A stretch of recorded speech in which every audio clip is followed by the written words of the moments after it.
Assalamualaikum warahmatullahi wabarakatuh. Kali ini kami akan presentasikan dan bikin video kami tentang tektonisme. Anggota kelompoknya yang pertama itu Syahrul Tasya Putri Johanda, absen 39.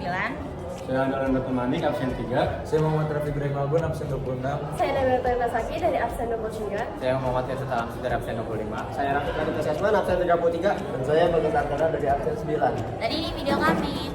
Apa itu lempeng tektonik dan apa itu tektonisme?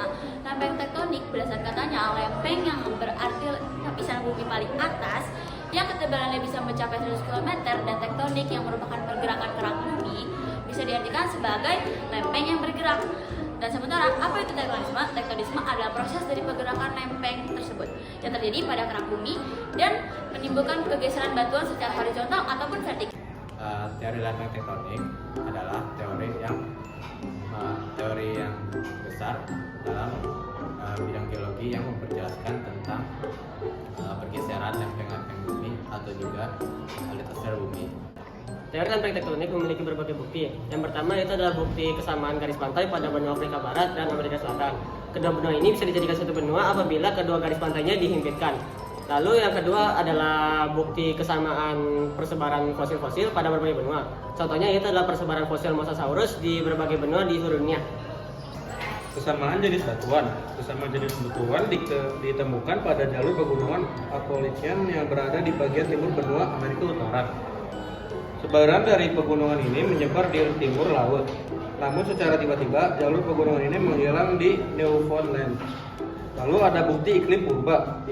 Iklim pada masa purba menjadi bukti ilmiah yang coba dipelajari oleh para ahli geologi dan kebumian untuk membuktikan teori benua.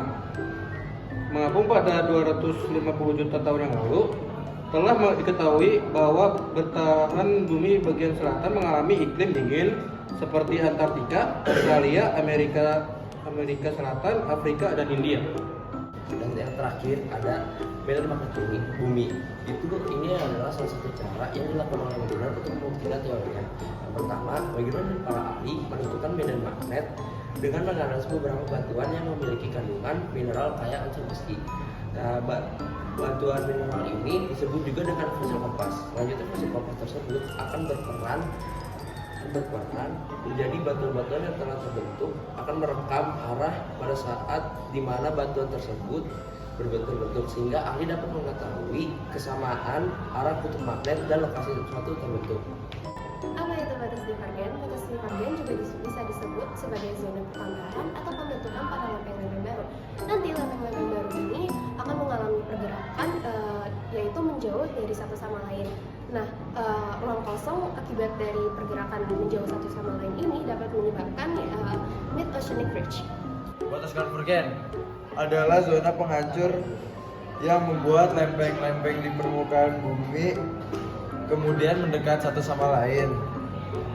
Salah satu lempeng kemudian masuk dan menembus mantel hingga mengalami peleburan serta penghancuran yang diakibatkan adanya suhu tinggi.